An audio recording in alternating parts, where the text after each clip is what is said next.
Brain roots IAS में आपका स्वागत है। Today we will study Sikh and Rajput architecture.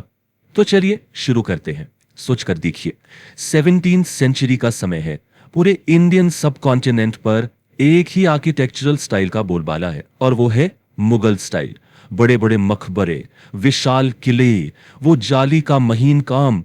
कोई शक नहीं, Mughal architecture was the undisputed champion.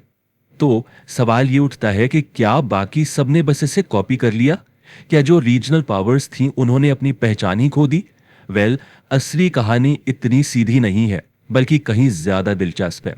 ये कहानी इमिटेशन की नहीं, एडेप्टेशन की है। चलिए सबसे पहले सिख आर्किटेक्चर को समझते हैं। देखिए, ये कोई नकल नहीं है, ये एक स्पिरिचुअल सिंथेसिस है। अब इसका मतलब क्या हुआ? इसका मतलब है कि इसमें मुगल एलिमेंट्स को हिंदू मोटिव्स के साथ ऐसे मिलाया गया कि एक नई, एक बिल्कुल यूनिक स्पिरिचुअल आइडेंटिटी बन गई। इस स्लाइड में जो छतरी का इस्तेमाल है वो बहुत इंटरेस्टिंग है। देखिए, मुगल बिल्डिंग्स में ज्यादातर एक बड़ा डोमिनेंट डोम होता है ना? लेकिन सिख आर्किटेक्चर में आपको छत पर कई छोटी छोटी छतरीज दिखेंगी। ये एक रिदमिक वर्टिकैलिटी बनाती हैं। मतलब एक ताल में ऊपर की तरफ उठती हुई बनावट जो देखने में बहुत ही ग्रेसफुल लगती है। अब जरा डोम को ही देखिए। ये कोई आम डोम नहीं है, ये एक फ्लूटेड डोम है।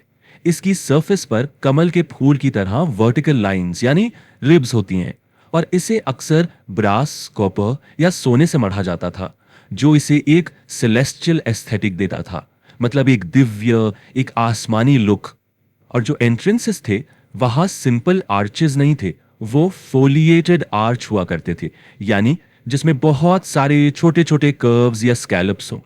ये दरवाजों पर एक नाजुक, एक लेस लाइक अपीयरेंस बनाता है। चलिए अब इसके सबसे शानदार एग्जाम्पल की तरफ चलते हैं। सिख आर्किटेक्चर का सबसे बेहतरीन उदाहरण है श्री हरमंदर साहिब, जिसे हम गोल्डन टेम्पल भी कहते हैं। और इसे समझने के लिए हमें एक नंबर को समझना होगा, 4। ये नंबर यहां क्या बताता है, जरा सोचिए। और यही तो इसकी खूबसूरती है। श्री हरमंदिर साहिब में 4 दरवाजे हैं। ये अपने आप में एक बहुत पावरफुल फिलोसॉफिकल स्टेटमेंट है। ये इस बात का सिंबल है कि ईश्वर का घर चारों वर्णों के लिए और चारों दिशाओं से आने वाले लोगों के लिए खुला है। ये इक्वालिटी का, बराबरी का एक आर्किटेक्चरल सिंबल है। सिख फिलॉसफी का एक कोर प्रिंसिपल है, दुनिया में रहते हुए भी दुनिया से अलग।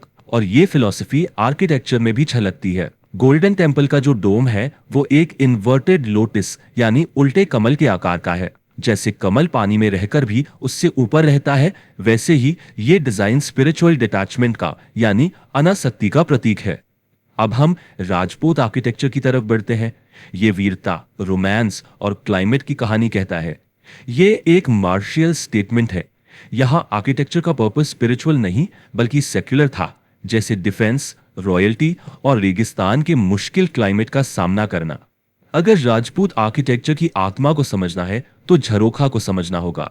यह सिर्फ एक बैल्कनी नहीं है, यह एक मल्टीपर्पस एलिमेंट है। यह वेंटिलेशन के लिए था, पर्दा में रहने वाली महिलाओं को बाहर की दुनिया देखने का एक जरिया था, और हाँ, विशाल किलों की भारी भरकम दीवारों की मोनोटनी तोड़ने का एक एस्थेटिक एलिमेंट भी था। Now this is absolutely brilliant. राजपूतों ने एक यूनिक बो शेप्ड कॉर्निस या छज्जा डेवलप किया। यह सिर्फ बारिश से बचाने के लिए नहीं था, इसे इस तरह डिजाइन किया गया था कि जब सूरज की रोशनी इस पर पड़े तो नीचे की दीवार पर एक योद्धा के धनुष और वॉरियर्स बो के आकार की परछाई बने। सोचिए, वीरता का कितना सटल लेकिन पावरफुल सिंबल है ये। 953 ये एक बहुत बड़ी संख्या है। क्या कोई अंदाजा लगा सकता है कि ये किससे जुड़ी है?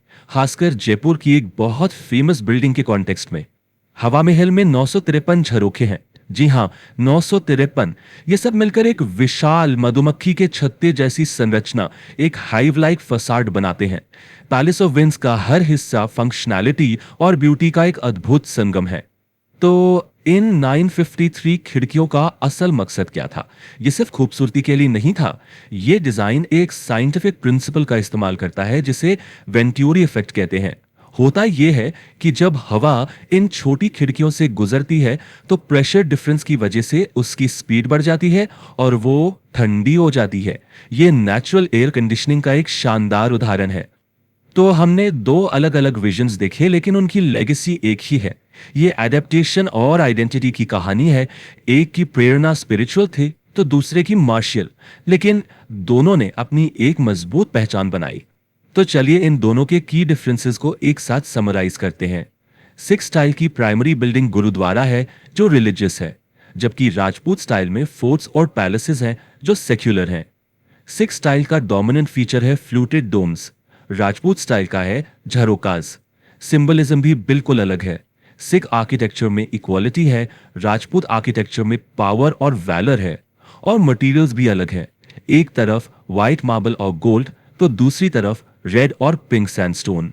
तो आखिर में हम ये कह सकते हैं कि ये कॉपिंग नहीं थी, ये एक कॉन्वर्सेशन था, एक इंडिजिनाइजेशन का प्रोसेस था, जहां एक इंपीरियल स्टाइल को लिया गया, उसे पूरी तरह से ट्रांसफॉर्म किया गया और उसे लोकल प्राइड और रिलीजियस डिवोशन का एक मजबूत सिंबल बना दिया गया। चलिए एक बार जल्दी से सब कुछ रिवाइज कर लेते हैं। Sikh style spiritual focus, multiple chhatris, fluted domes और symbolism of equality. Rajput style secular and martial focus, jharokhas, bow shape छज्जाज और सिंबलिज्म ऑफ पावर। दोनों का शेयर्ड ओरिजिन, दोनों ने इंपीरियल मुगल स्टाइल से फीचर्स को बहुत इंटेलिजेंटली अडेप्ट किया। और की एग्जांपल्स श्री हरमंदिर साहिब एंड हवा महल। और मैं आप सबको एक सवाल के साथ छोड़ जाता हूं।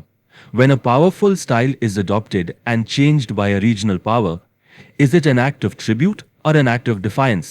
ये श्रद्धांजलि है या विद्रोह? इस पर जरूर सोचिएगा। If you found this lecture helpful, like, share and subscribe to the channel